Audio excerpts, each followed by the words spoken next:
Okay, so hold on.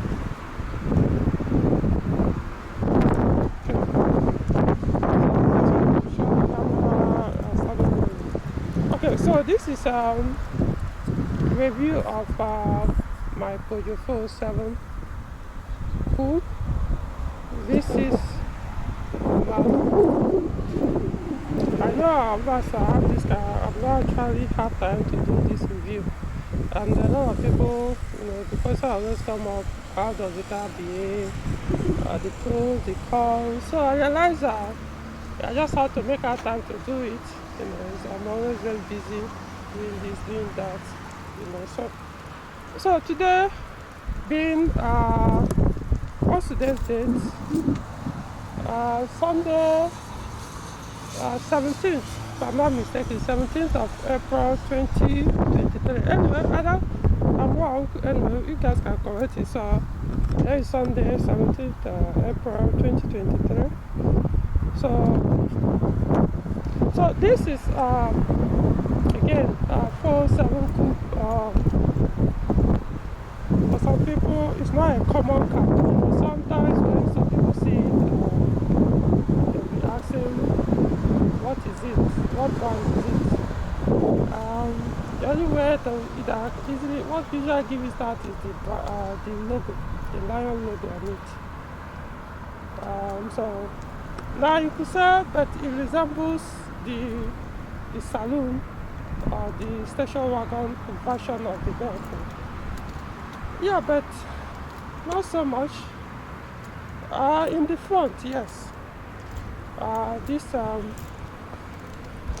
open mouth in the front grill. Yeah, you could say they resemble, but still not look kind of different. But similar, but not identical. Okay, maybe you could leave it at that. So this particular model is 2006 production. The 407 was launched in 2004. The saloon and the estate station wagon version. I don't even know, did they have station wagon? I know I usually see estate. There's a difference between estate and station wagon. But anyway, normally we just call all of them station wagon, but there's a difference.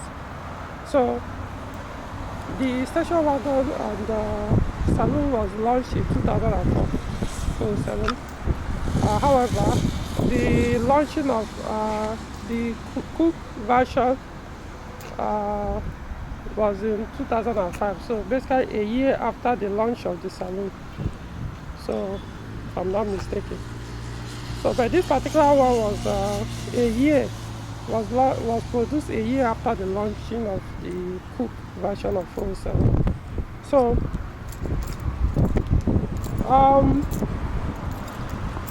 the exterior, I don't know what's more to talk about. It has to be about how, they say beauty is subjective. But one thing I can tell you, this guy it stands out. That's all I know. It stands out. I'm the owner, so I know the kind of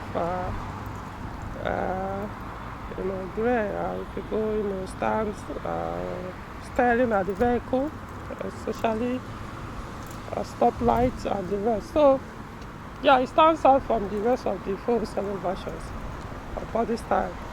Let me put it that way. And another thing is, it's one of the longest coupe ever produced.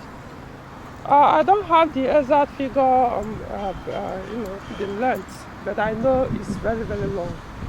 At least for a start, it's longer than the saloon 407. And in fact, I could remember there was a day, you guys know how long Peugeot 607 is. There was a day I parked my 607 close to this coupe, and I was so surprised that I couldn't even tell the difference between the length of the two. It's as if both of them are as long, they have the same length. But of course, when you now look at it critically very well, you can see this is just a little bit longer, or sort of. I think can't actually remember my final what I eventually found out that day. But it's a very long hook. And that length, it has an advantage which I'm going to point out later. So the other ways Peugeot has a lot of hook. This is the successor of 406 hook. This is not designed by Pininfarina. For those who don't know, Pininfarina designed the 406 hook, the predecessor of this particular one. So this one was in-house design, if I'm not mistaken. That's Peugeot design. They didn't contract it out. So, but all I can say is, it seems from what I could tell, I think this is the only Peugeot coupe that have this lion claw here. To save fans, So every other coupe, they have their own signature. And for 407 coupe, his own signature on the front end is this 3 lion claw. Okay. So I think enough of the exterior. Or should I talk more? Now for the saloon and the estate version, the fog lamp is kind of is this square? Kind of a square shape, sort of rectangular or something like that. But this one is round, the fog lamps. Now the production of the coupe started early as 2005 and ended, I think it was 2011 or thereabouts. It ended with diesel versions only. So this particular one is petrol version. Talk about the engine later. So, but it ended. So if you want to buy the last production 407 coupe, then it has to be a diesel. I know that was I don't know if it's 2.0 and 3.0 V6 diesel.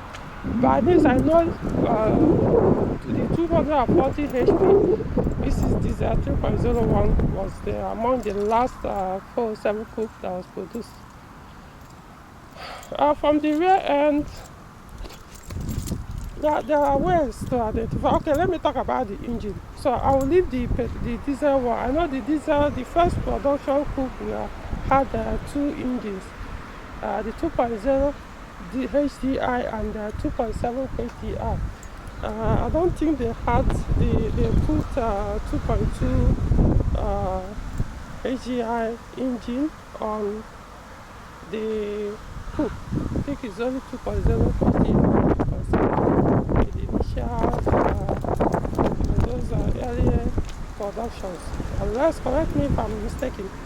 But for the petrol, we also had only 2 petrol engines, and that is 2.2, which is the EW12J4Y, and then the 3.0 is actually 2.9, but just round it up to 3.0 V6 petrol engine, known as ES9A.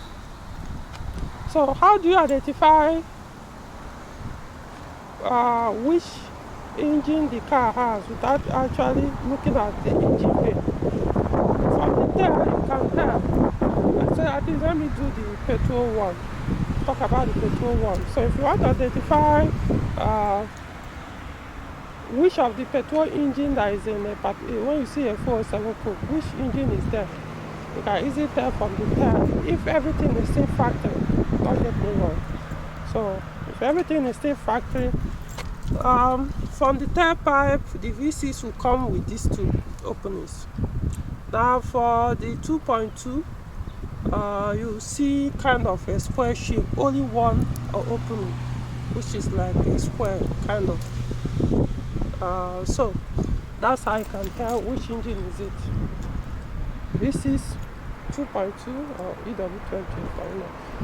So now for the tires, by standard, this one is a V6 one. So by standard, they all have at least for the earlier model, that's 2005 to 2007. The V6 ones, they all have 18 inches rim, alloy rim, which is completely different from the saloon and station wagon or estate. You can't see this kind of design on them. This is specifically meant for 407 coupe. No other 407 or Peugeot car have this design alloy rim. So if you see it any other Peugeot car, I want to believe person did a swap and put it. So now some I can't say about the 2.2. It's possible there is a 17 inches. I can't say, I can't confirm, but they all look alike irrespective of the rim. So the only one I cannot say is the phase 2 407. That's the one produced 2008 to 2010 or 11 or thereabouts. So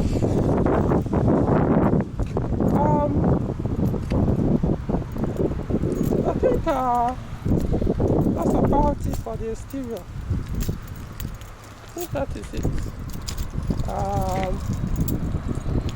You know, the turn signals, they are inside, unlike the other models that you see the signals out. So alright, so you can see it. So okay, so let's go inside. And so one thing you notice, first thing you notice when you open 407 coupe door is the doors. They are very, very massive, and of course it's expected, being a coupe, the front end is supposed to be much have more space, longer than the saloon. But then it's not just being long, but then it's very, very heavy. I mean, wow. You need to apply some pressure for you to close this door. So another thing you observe is you see these things here. These two things looks like bar that pops out on the under the door card. See where they go in. You actually find it also in the successor, that's the 406 coupe. So now this model, the trim, I'm trying to remember, is HV? No, it's not HV. You know, so it has a sport seat, which is also known as bucket seat. So basically all the ones I've seen, they do come with this type of seat. Let's maybe there's another model, but of course this is expected to have this bucket seat. If you're into sports, you understand the advantage of having this. So this particular one originally came with automatic transmission, and I converted it to manual. So that's why what you can see here is now manual transmission.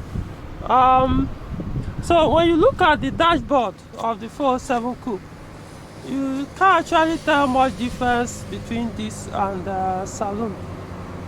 You really can't. Basically, they all look the same.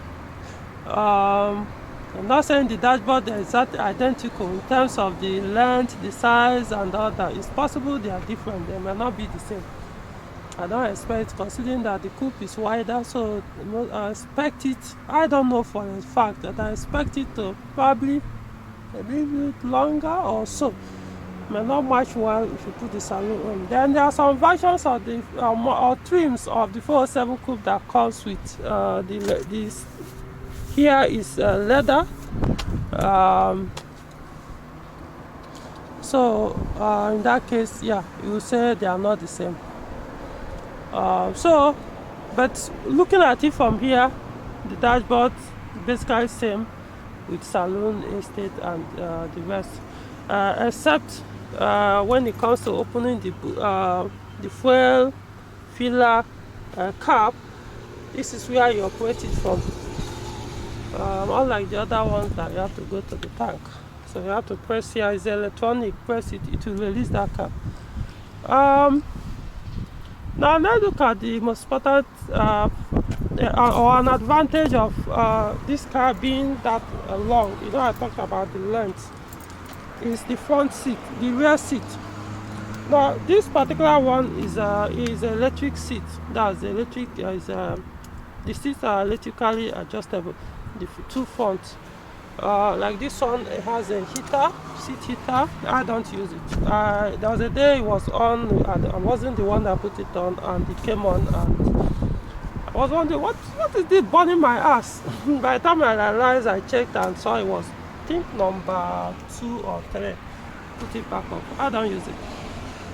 So electric seat, when you want to move it, it moves on its own automatically.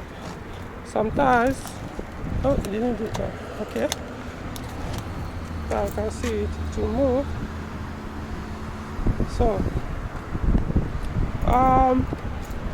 So let's see.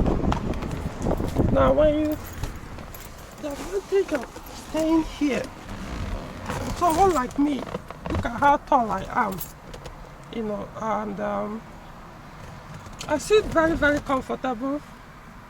Let me show you. You can see, look at the space between my head and the here. A little bit closer, but at least knowing I'm almost 6.5 foot tall. I mean, at most coupe I won't be able to sit behind, but this one I'm very, very comfortable here. I mean, even when I throw this thing back, the headrest is there to catch it. You know, so I didn't even pull it. Imagine when I pulls it up, you know. So that's the advantage of this 407 coupe. So if you are a tall guy or have a family, you know, most people always complain about coupe not being practical cars and the rest. This can actually serve. Your children can stay here, even an adult can stay here. And of course, this one, it has armrests, and of course, you can put it back. So yeah, it goes back. Now you might be wondering how come the saloon, the cup holder is here, if I'm not mistaken. So yeah, Peugeot did not forget that. So when you look at the cup holder here, so it's by the side here, and it has its own pocket too. That's a very good design. Most coupe you won't even see any. In fact, this car was as if it was designed like a saloon, but just that doesn't have rear door. I mean, look at, you also have handle. So you have your own pocket where you can keep your phones here. Of course, the seat belt is here. You have your own headrest. Then your own AC vent. This one is for somebody sitting here. This one is for others sitting here. You have your, this one basically standard in almost all 407. The second, for where you can plug your phone or charge. Or if you smoke, you can light your cigarette.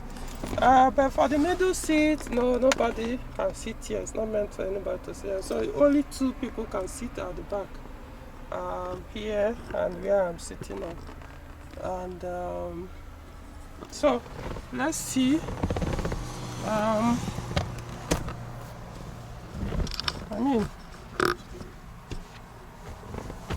look at space. Imagine how tall I am. Look at space. Now you could tell, yes, the seat didn't shift back properly. It depends on how tall the driver is. I mean, if the driver is a very tall person, yeah, then somebody like me, if I put it this way, if somebody as tall as me is sitting behind the steering wheel, then I will not be able to see. Even if I will sit behind here, then my legs have to be like this. so that when this one comes back, will not stay in between my legs. But if you have average height like 5 point something or so, I mean, you can actually relax. So that's one good thing about this 407 coupe. The rear space is very, very good. As in, you hardly get this in it. You can't 406. You can't. No? You cannot get this kind of space in 406 coupe. Another thing worth mentioning. So this should be, of course, we have your leading light here, or inner door, these things here. Which one is this? Okay, it's hanging stuff. Never use it. Don't know what it is. Maybe to put, if you want to hang your clothes, put your hanger there with your clothes. It's on both sides. That's a good design. I didn't actually. I know it's there, but I've never tried to open it. So, kudos to Peugeot. Okay, so, the speakers are also here, the TEL, JBL, and then the Twitter one. Okay. I know it looks like this is taking too long. Okay, you can see it's going back again. So the advantage of having an electric seat is when you move it, it goes up, when it's coming back, it will go back to the original position.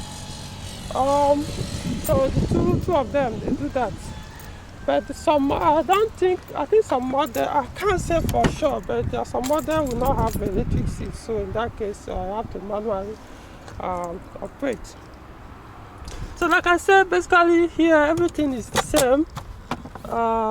The glove box, you have this refrigeration, put your drinks, canned drinks here, start the engine, put on your AC, it will shield the drink.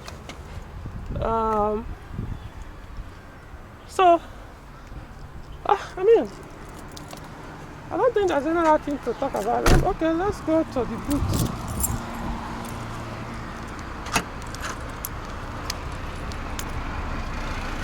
Please, you're very very close to the vehicle now, and you don't keep quiet there. Anyway, guys, since somebody, Elena, just drove almost very close to this vehicle, and the instructor is actually inside the car, very stupid person. You see the person driving close to hit another vehicle, and you just keep quiet. Anyway, so let's look at the space. The boot space is very, very big. It's big. It's not the biggest boot space for a coupe. I can't say for sure, but it's big enough. How many liters size? This is about 400 liters, the boot size, without dropping the rear seat, I think. Or with it dropping, I can't remember. But it's just about 400. And I know the saloon has a bigger boot space. Saloon is about, in fact, it's 407 liters. So I'm kind of surprised that they get the model name 407 and the boot space is 407. So, however, I could say the 407 coupe boot size is bigger than that of the 406 coupe. I think 406 is 390 liters. So this one is 400 liters. So it's just a little bit of 10. But I was very happy the day I traveled with this car. It swallowed a lot of things. I mean, I keep throwing in, keep going in, keep throwing in, keep going in. I mean, almost like how many 10 cartons of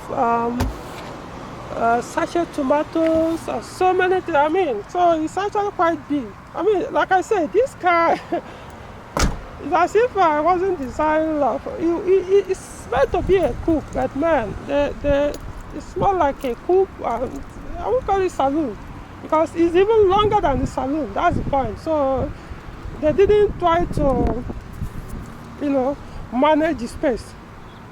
So that you can actually use it both as a coupe and as a family car. That's how I put it. So let's look at the engine bay.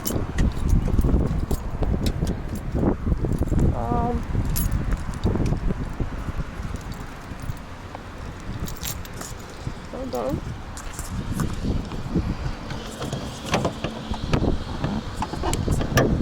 Okay.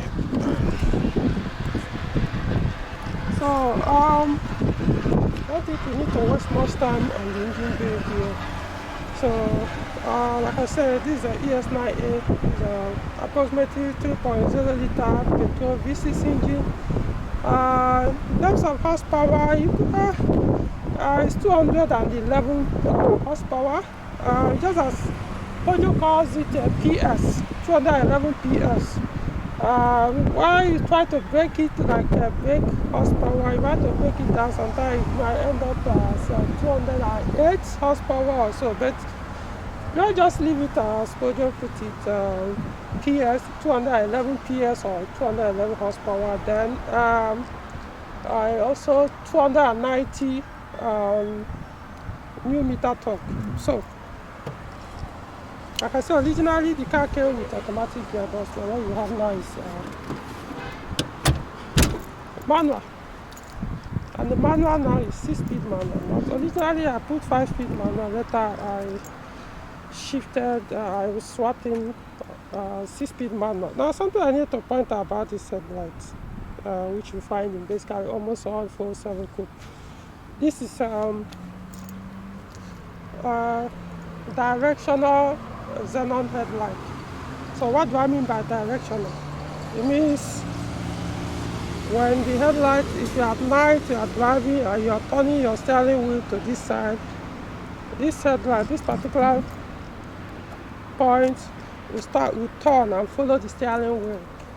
I would say not that much, but you know it happens. So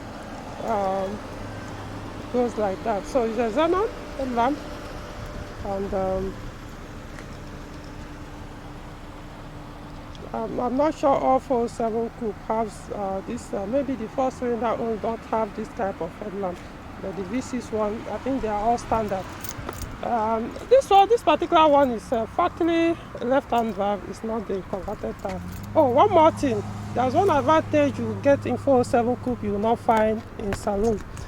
This door, the door card has a very big pocket and a very comfortable one.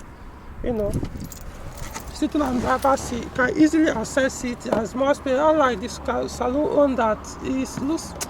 When you slot in your phone there, it's very uncomfortable when you are trying to size. So the way I put it, the coupe is much better built. Honestly, you just need to own a coupe to understand, or drive both, or use both for a while. You understand, it was better built than the saloon and the estate version, which is why I decided to go for it. You know, from day one, I was never a fan of 407. Never attracted or find it interesting. You know, but the very first day I drove the coupe, I was captured. You could say I was charmed. You could say I fell in love. Okay, so what is going to happen now is I'm going to take the car for a drive. I know I've spent quite a number. I don't think I've ever spent this kind of time on the car review, you know, walking, going around the car, explaining. But I want to take my time here. It's not just about how the speed is, how fast the car is. You know, there are so many things that involve when you are buying a car, because you are not always on the expressway speeding and the rest. So, you know, other things, the car is more like a second home. So there are so many things you need to consider when you are buying a car. You know, you're always mostly in your car than even in your house, especially considering that you have something doing every morning. You are off, you drive out, driving. So you spend, even when you are in house, it's only maybe Sunday, Saturday that you spend time in your house more than your vehicle. You know, because when you come back in the evening, you are basically going straight to bed. You know, so you need to consider a lot of things, how comfortable, the facilities, the things you can do with the car, even when you are not on the road, you know. Okay, so for this rear one doesn't open, the door window is permanently like this, so it's not a convertible. Let me put it straight. Now some people say, no, a convertible, so the roof is fixed. So you could say, well, even if it's not a convertible, they would have made the rear window to go down. But then, if you're always on AC, why bother about this? So it all depends on what you want anyway. So I'm going to go start, put on my camera for the drive, POV drive, and we'll get it going, and I'll now do some explanations and the rest, my experiences so far. Okay, so let me arrange my camera for the drive.